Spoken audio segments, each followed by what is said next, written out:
Biscuit, ফল, fruit, ও এইটা সন্তানের কাছে দেওয়ার আগে তোমার মার ঘরে আগে ঢুকবা, তোমার মার চোখের কাছে এটা রাখবা, রাখে একটু গল্প করবা, দেখবা তোমার মা খাবে না, তোমার সন্তানদেরকে কুলে বসে নাতিদেরকে এখান থেকে খুলে খাওয়াতেছে, মা আর সব মুখে দেয় না, দাদি মুখে দেয় না, নাতিদেরকে খাওয়া যাচ্ছে, ঠিক কিনা? এরকম হাজার ঘটনা আছে যে ওই বিস্কিটটা মার মুখে দেয় না, মা নাতিকে কুলে বসায় দেয়, নাতিকে কুলে বসায় দেয়, সন্তানের সামনে বসায় বসে তার নাতিকে খাওয়াচ্ছে, এটা তার জন্য অনেক খুশি। আমরা তো বুঝি না এটা, যে আগে গোপনে গোপনে আমার স্ত্রী হাতে দেওয়া যায়, ওই একটু হাতে দিলেই যে মা যে খুশি হয়ে যায়, এই খুশির কারণে যে আসমানের মালিক আপনার উপরে খুশি হয়ে যাবে। এই জন্য মাকে খুশি করা যায়, বাবাকে খুশি করা যায়। তাদের কারণেই তো আমাদের আজকে এই দুনিয়া দেখা, তাদের কারণেই তো আজকে আমাদের এই দুনিয়ার বিল্ডিং টিল্ডিং যা করেছে, তাদের কারণেই তো সব আমাদের হয়েছে। তারা যদি আমাদেরকে শিক্ষা দীক্ষা না দিতেন, তারা যদি আমাদেরকে কামাই রোজগারের ব্যবস্থা না করে দিতেন, আমাকে যদি বিদেশ না পাঠাইতেন, আমি কিছুই করতে পারতাম না, আমাকে বড় না করতেন, আমি কিছুই করতে পারতাম না। তাদের দয়ার কারণেই আজকে আমি এত কিছু পেয়েছি, এত কিছু আমি অর্জন করতে পেরেছি।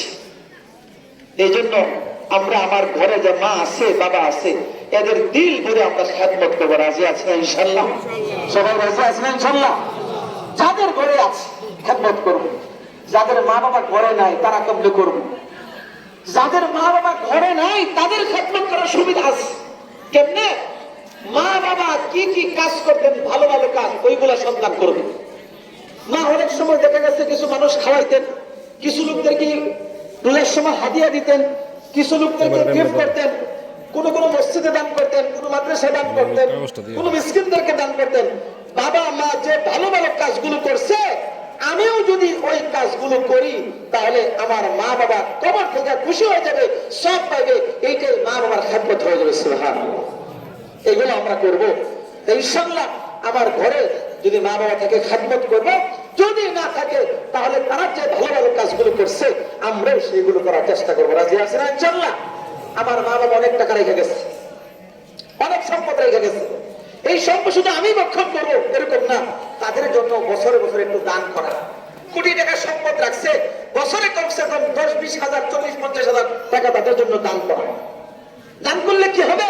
আপনার সম্পদ দিন দিন বাড়তে থাকবে, তারা কবরে বসে বসে সব পাবে, আর আল্লাহ পাকের রহমত আপনার উপর বর্ষিত হবে। সুবহানাল্লাহ। এই জন্য শুধু আমি খাইলাম, আমার সন্তানকে খাওয়াইলাম, এমনটা যাতে না হয়, এমনটা যাতে না হয়। আমার মা বাবার খেদমত করার চেষ্টা করা, তারা যে কাজগুলো করেছে এই কাজগুলো করার চেষ্টা করা, তাহলে ইনশাআল্লাহ দেখবেন ভালো হয়ে যাবে। আল্লাহ রাসূল তার মাকে সম্মান করছেন কেমনে জানেন?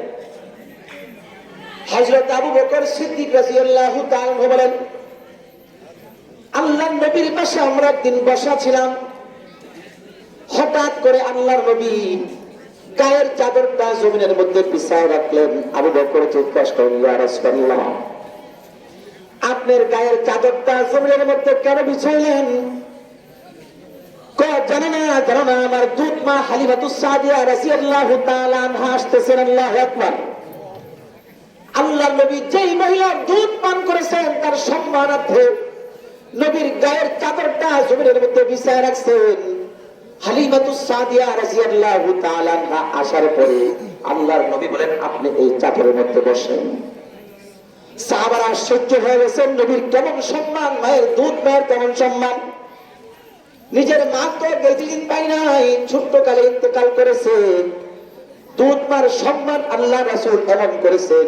আল্লাহ রাসূল বলেন, যার দুধ পান করে আমি বড় হইলাম, শুধু তাদের বিছাইলেই তার হক আদায় হবে না, এর চাইতে আরো বেশি খেদমত করতে হবে, তাহলে যদি কিছুটা হক আদায় করা যায়। রাসূল এই পরিমাণ খেদমত করছেন, এই পরিমাণ ইহতিরাম।